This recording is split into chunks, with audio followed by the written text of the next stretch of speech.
Hello and welcome back to Earthbeat Visions, a history of the future sound of London. And today we start the Dead Cities era properly with My Kingdom. Release date 14th of October 1996. Here it is, my first FSOL purchase. The release that changed my perspective on music, and my favourite track of all time. Where do I start? The choice of My Kingdom as a lead single, as opposed to the clearly more commercial We Have Explosive, is an intriguing one. It's obvious the band were fond of the track, reworking it numerous times since its earliest demo, as heard on the 1995 John Peel session and Art Futura transmission, not completing it until they were completely happy. That said, it's not the most chart-friendly track from Dead Cities. Antique Toy, Glass, We Have Explosive or Yage would have been my first choices. However, it was seen as a very strong track, and the main reason for it as first single over We Have Explosive was that it sounds more traditionally FSOL. It was decided not to open the Dead Cities promotional campaign with a potentially alienating piece like Explosive. Either way, My Kingdom was given the green light for lead single from the album, and the band went to work creating a new version.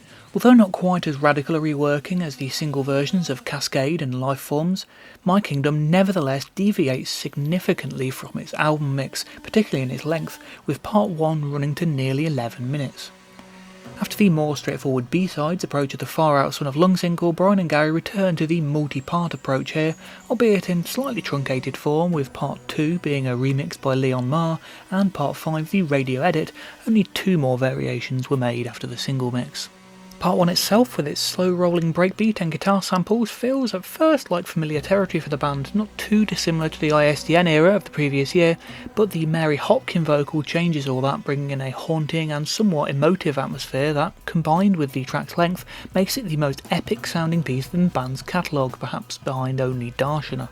The breathy sample, utilised as a pad, is used liberally throughout the piece, also giving it a richer and lusher texture than the rawer-sounding ISDN. The remaining tracks up the tempo dramatically with faster breakbeats and programmed drums that bring the single in line with the then burgeoning drum and bass and IDM movements, a very new area for FSOL.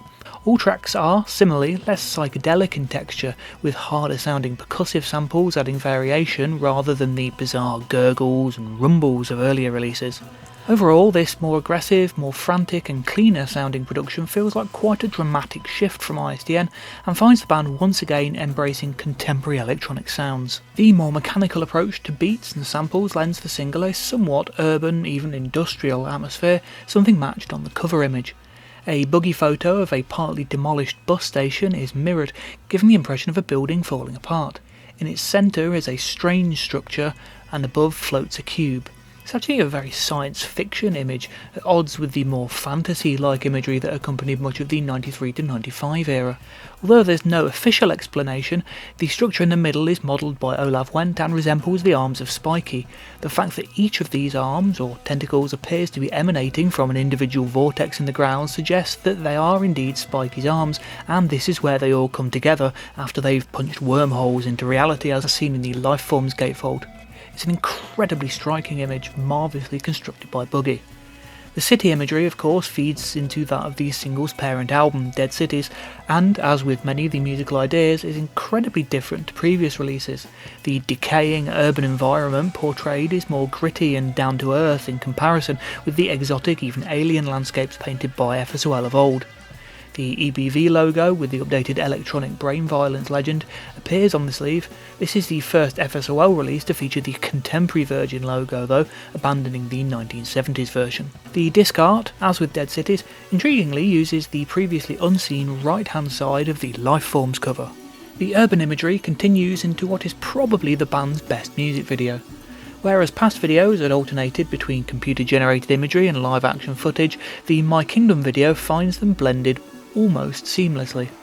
The use of a BBC producer on the film unit no doubt helped make the outdoor shots look particularly impressive, depicting what might be an alien craft descending over London, as well as a shady dockside deal that leads to Ralph Ineson throwing an organic suitcase into the Thames. It disappears before reaching it, a woman hiding in a cupboard, dinosaurs running up Primrose Hill, Tower Bridge on fire, and Simon Wells blowing smoke into Vit's face, among many other things. It's certainly the most complex and evocative video created by the band, and the first that seems to exist in the real world and have some kind of real narrative to it, even if it is obscure and vague. There's a real feeling of something incredibly sinister going on behind the scenes, a weirdness out of the corner of one's eye, an almost imperceptible strangeness underlying the everyday, with big alien globules. The video, as ever, didn't go entirely to plan. It sparkles and everything. A story in the second Ramblings of a Madman zine retells the events in candid and amusing prose. Working again with PC Boy, he who provided the very slightly less exceptional visuals on the Lifeforms VHS, the band ended up with a cyborg figure adopting a daft swagger and dinosaurs without any texture or skin. He'd motion captured himself, and our cyborgs were crummy PC versions set against beautifully filmed backdrops. Sure, spaceships hovered and dinosaurs bounced, it was all there in body, but he'd bitten off more than he could chew. Most of it was unrendered, unfinished. The greatest video that never was. We parted ways with PC Boy shortly after. It's true the cyborg and dinosaur segments are pretty naff, and of course the graphics are fairly tame in comparison with what's available today, but overall the story of everything going wrong in the Londinium dystopia comes across pretty well overall. It was even played on Top of the Pops, leading to a 12-year-old me watching and being amazed by the imagery. A concurrent love of both the X-Files and the Demon Headmaster meant I was very receptive to any sci-fi conspiracy story, and later going out to find the single. There was a lot of luck involved in my discovering FSOL. I wasn't overly taken by the music on the single at the time. I liked instrumental music, and the track being largely instrumental, other than what I thought of as the opera singer in the middle, was appealing, but it was really the video that grabbed my attention the most. I can't fathom how such an odd video for such a staggeringly uncommercial piece of music even ended up being played on Top of the Pops, but I am forever grateful. Even then, the only thing I could remember was that the band was called Something London. A couple of weeks later, I was browsing in What Records, our local indie, and mentioned to my mum that I might like to buy that track I saw on Top of the Pops by Something London. As luck would have it, my mum, and this is the kind of thing she always seems to do, immediately said, "Is this it?" while picking up a tape out of the 99p X-Chart cassette single box. I took one look at the cover and immediately knew that this had to be it. That evening I put it on, and the opening few seconds scared the hell out of me so much I actually ran out of the room. Eventually I listened to it all the way through, utterly amazed at what I was hearing. My first CD single was Orbital's The Box, which, with its live instrumentation samples and multiple untitled parts, always feels like their attempt at an FSOL single. I also had Underworld's Born Slippy on single, which I also loved, including its B-sides. But everything about My Kingdom felt totally new, just on a completely different level to any music I'd previously heard. It was like walking into a place rather than putting a tape on. I subsequently spent the next couple of years searching out every album and single I could get my hands on, and adopted the FSOL model as the way I make my own music, and would eventually end up creating a YouTube series covering every single piece of music they've ever released. Needless to say, had I not watched Top of the Pops that evening, my life would be very, very different right now.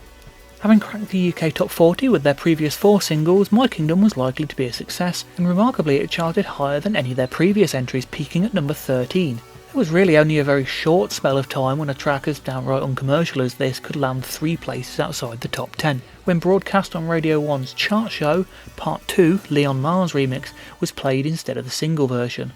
Perhaps it was seen as not chart friendly enough, although the promo being packaged with the more upbeat Part 4 would suggest that version as an alternative. Still, Leon got the airplay, if not the recognition, and the band were distinctly unimpressed. Trivia: My Kingdom is the only major FSOL or Amorphous Androgynous release from the 1990s to have no tracks featured on a known transmission. My Kingdom Part 1. When I was a kid, I used to make tapes of my own radio show, and most episodes would have a chart section based around my favourite songs.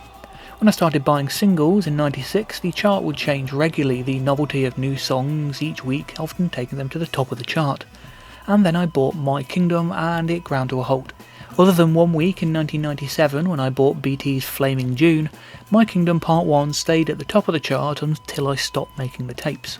I've done favourite songs lists for online discussions in the intervening years, and I'm pleased to say that it still tops the chart. 28 years after first hearing it, it remains my favourite piece of music of all time. Which is quite weird for a track that used to scare the hell out of me. I would not listen to it in the dark because of that first minute. The opening environment is really weird. Generally referred to as the breath environment, no doubt because of the breathy noise originating in a breathy performance on flute, taken from sessions for an unreleased orchestral version of Eggshell orchestrated by Craig Armstrong. It features elsewhere on My Kingdom Part 3 and Everyone in the World is Doing Something Without Me, and is very creepy. Not only does the breathy flute playing have a disturbingly organic feel, but the plucked strings and wailing background music are similarly mystifying. I used to imagine an alien creature of some kind, hiding beneath a flyover on the outskirts of a city. Still, their first release in 18 months and they open on a weird minute-long environment. Brave. The airy vocal sound that's utilised as a pad then leads into the main track, and it's immediately set up as a grand statement. Tons of percussion, layers of pads, guitars plucking away, thudding percussive slams. It's a monolith of sound. As with Cascade and Lifeforms, this is not the album version. Where that track is slightly looser sounding and more chaotic with the various slamming sounds, Part 1 feels tidied up. The mix is very slightly warmer and tighter. The structure is also far more interesting. It leads with the Morricone flute sample before a small breakdown, followed by a secondary flute, after which comes the huge emotive pad build-up, one of the band's most stunning melodic moments. As bubbling synths and tinkling percussion fade into near silence, a whoosh of white noise leads into the Mary Hopkin vocal sample, no longer a diversion at the end of the track, but the centrepiece. A full minute is given over to the lead-up to the vocal, and it works magnificently, a voice quietly calling out, appearing through a vast bank of fog, as if something monumental is about to happen. The beat kicks in and it really does feel monumental. Things then circle around to the Morricone flute again, then it's back to the synth build-up, this time less epic and getting straight to the point with the vocal, but still incredibly impressive. As the beat is cut, guitars and percussion lead into the 2-minute coda, shifting gears into a much warmer, friendlier sounding section.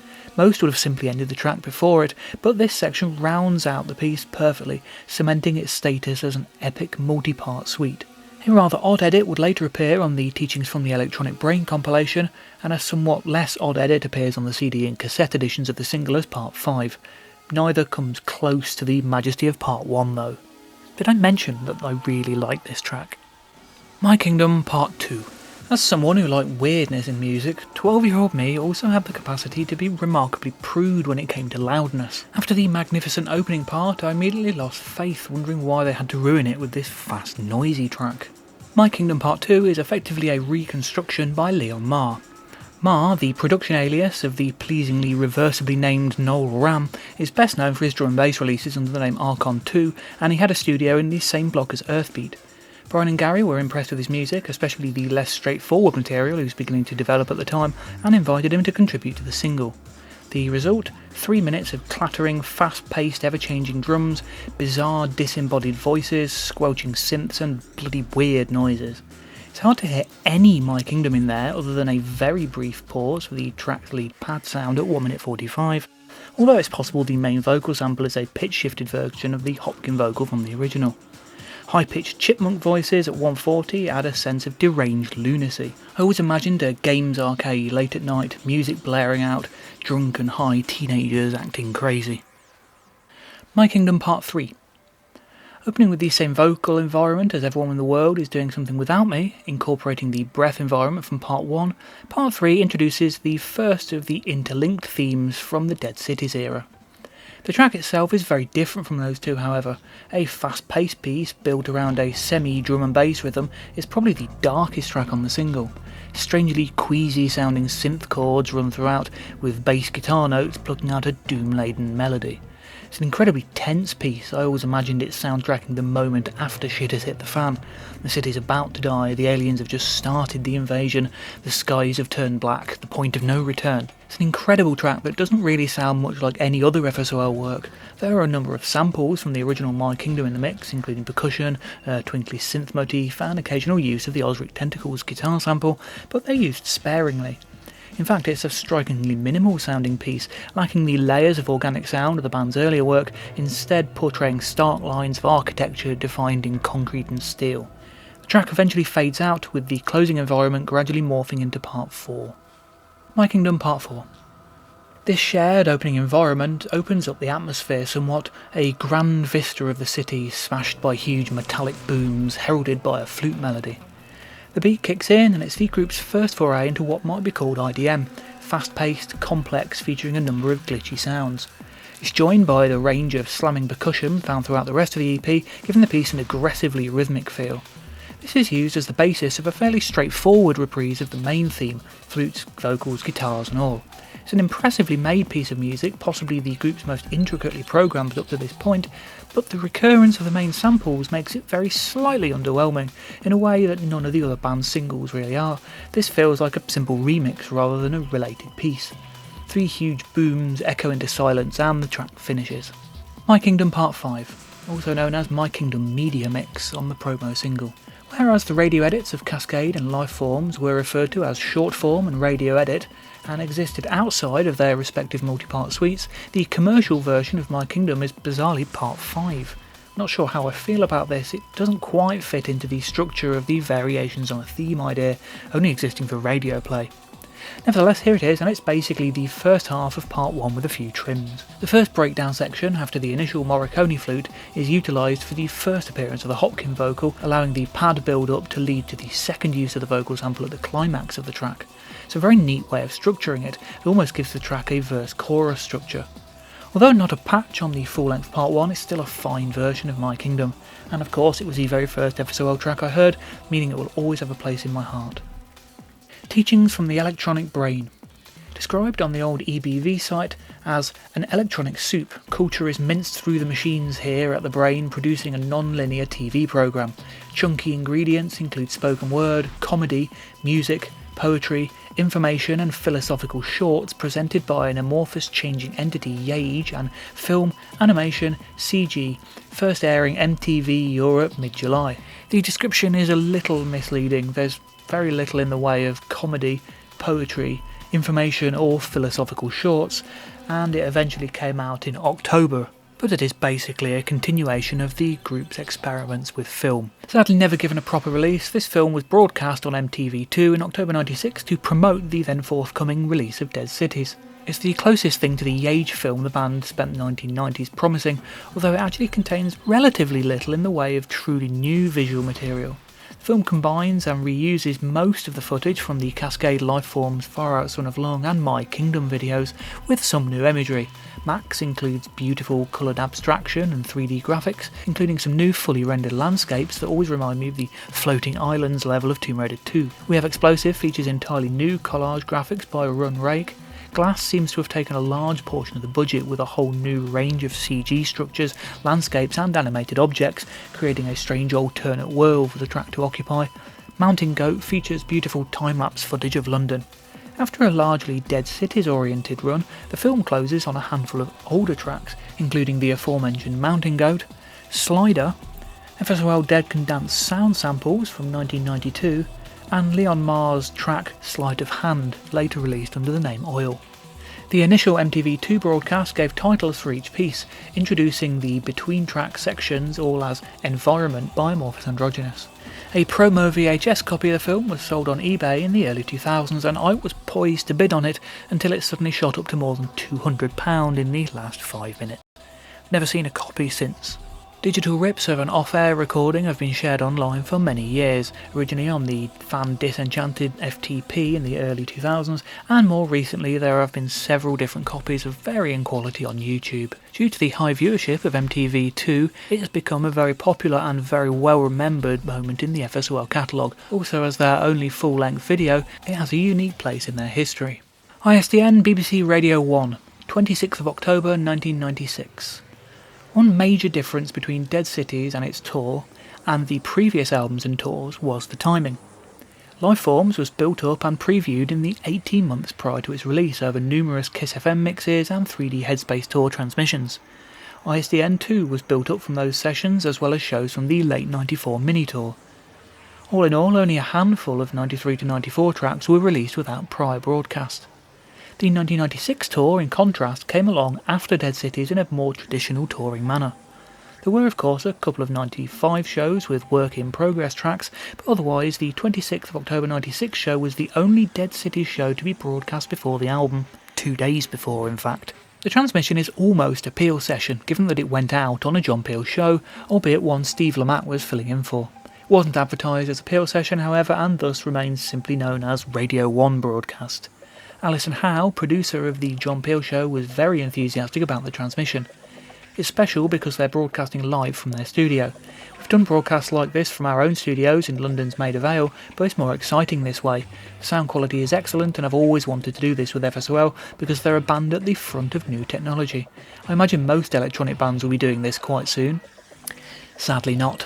Though unreleased on the Podroom, its wide audience meant it was bootlegged, and a copy has circulated online among fans since around 2000. It opens with a brief interview between Steve Lamacq and Garry in which they briefly discuss the forthcoming tour, its complications, plans to hook up television and radio in the new year, the main issue being they have no idea how to do it, and Lamacq's instant review of Dead Cities, which Garry courteously replies to with, "Right, cool." Right, cool. It's a pretty awkward bit of radio, all being told. The transmission itself starts with a wall of swirling noise with elements of We Have Explosive triggered in the background. Eventually, We Have Explosive Part 4 comes in, albeit in a unique arrangement that doesn't fit with any released version. All the sounds are triggered in the background, and a sample declaring "OK, let's go, 543 transmit" is fed through a delay looping around on top. We Have Explosive voice samples are fed through delays and filters. The whole thing sounds more like an in-studio jam rather than your average ISDN performance, which is an intriguing way of starting the show. Only the 1994 VPRO transmission has the same loose feeling. What sounds like guitars being fed through a blender, some strident notes and muffled voices form the first environment of the transmission, one which would appear regularly throughout the tour. Then follows the live version of My Kingdom, its arrangement closer to the single version than that of the album, but different enough from either to clearly stand up as its own mix, opening with the Mary Hopkin vocal sample. As the track strips back to simply kick and bass drums at the end, droning sounds heard earlier in the show are played in, once again adding to a somewhat improvised feel. Strange sounds appear over the top of the end, leading into the next environment. Insects and birds run through this environment, suggesting a very different atmosphere to Dead Cities itself and much more organic. I was left to wander alone across this desolate land.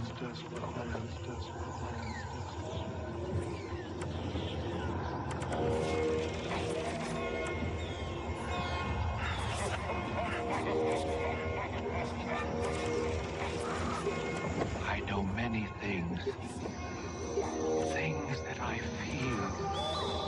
You are destined for great things. Within your heart, all dreams are possible. There are several still unidentified spoken samples regularly used on this tour. The early version of Yage, Hallucination, follows. So far, so rhythmic. Between the My Kingdom single and this show, fans will be very much aware that a return to the ambience of life forms was very much not on the cards at this point. The track ends in the same way as its Art Futura performance, with a brief synth environment and Stretch drifting into a dreamlike state sample. Then they play Max, and the mood shifts dramatically. Despite the promotion of life forms, including the phrase modern classical, nothing in the band's catalogue before sounded anything like Max. Largely arranged for a piano and saxophone, the piece feels fresh and different, especially in context of the group's history. A brief appearance of the Wet Pavement field recording backs a wonderfully memorable sample from the martial arts sci-fi B-movie Knights. They know how to pick them. They say you are the devil. Devil. I am the prophet, founder of things to come. All you bring is death. Death is the future. Which is somewhat at odds with the previous Within Your Heart All Dreams Are Possible sample. The live version of Quagmire with the spoken sample is next, seemingly played even faster than normal, the outro changed once more, making it another unique version. Brief environment of whooshes and Garry's whispered vocals from the end of Dead Cities links the track to the broadcast's final piece, Glass. Even in comparison with the late 94 shows, especially the early 94 ones, the environments here feel truncated, little more than brief bursts of sound to get from one track to another. Given that some past broadcasts were little more than strings of environments with the occasional album track in between, this feels like a bold change. The show also lacks the usual electronic voice watermarks stating the band's name, while the Earthbeat central computer is long gone by this point, possibly thrown out and replaced by a newer and quieter model. The closing environment uses samples originally heard on the 3D Headspace tour, before two more 1996 staples. Will you wake up for 1 minute? Will you open your eyes? Open your ears? From the 1972 film King of Marvin Gardens, and then what would become established as the tour's usual outro from The King of Comedy. You were right. And that's why tonight, before the entire nation, we'd like to apologize to you personally and to beg your forgiveness for all the things we did to you. And we'd like to thank you personally, all of us, for the meaning you've given our lives. A school friend and I named our first band that. A brief closing interview follows, awkwardness intact. How was it for you? Really, Steve? Garry then mentions they've signed Simon Wells to their own label, Electronic Brain Violence. It's an early reference to something that wouldn't materialise for quite a while. A list of the shows left on the UK leg of the tour follows, and then Lamacq starts to play a Sebado track, which sounds very odd after the previous half hour. Track-wise, the transmission plays it fairly safe, offering up takes of Dead Cities tracks without any properly unreleased material. Well, other than the fact that it was all unreleased until 2 days later, of course, and including all the singles and potential singles. However, despite the poor sound quality, the bootleg is of interest due to the unique versions of tracks, especially with Explosive Part 4. The tracklist below is taken from the bootleg. And that's your lot for this week. I hope you enjoyed this video. Please let me know below what you think of Teachings from the Electronic Brain and of course My Kingdom. I love reading your comments. There are also like, subscribe and share buttons you can press down there as well. All interaction really helps with my channel. And I will see you next time when I will be covering Dead Cities itself. I hope you'll join me then.